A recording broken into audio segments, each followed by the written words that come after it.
বাংলাদেশের বাঙালি জাতির একটি বাংলা উৎসব মানে পহেলা বৈশাখ গিয়েছে।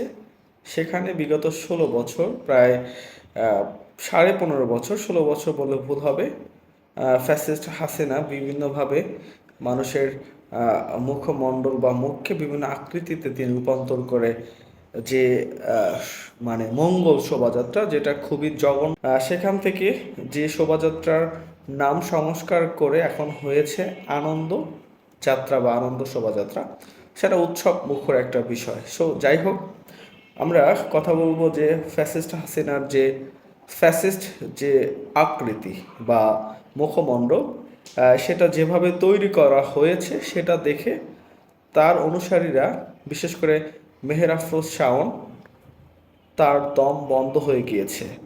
আমি মনে করি ফ্যাসিস্ট হাসিনার এই যে মুখাকৃতি করা হলো, এটা মোটামুটি এক ধরনের বৈষম্য করা হলো। কারণ ফ্যাসিস্টদের দোসরদের নিয়েও কিন্তু আমরা মুখ আকৃতি করতে পারতাম। বিশেষ করে এই ধরনের ফ্যাসিস্ট যারা আছে, যারা ফ্যাসিস্ট হাসিনাকে সরাসরি প্রত্যক্ষভাবে নানানভাবে সহযোগিতা করেছে, তারই অন্যতম দোসর যারা হাসিনার এই মুখমণ্ডল দেখে তাদের নাকি দম বন্ধ হয়ে গিয়েছে।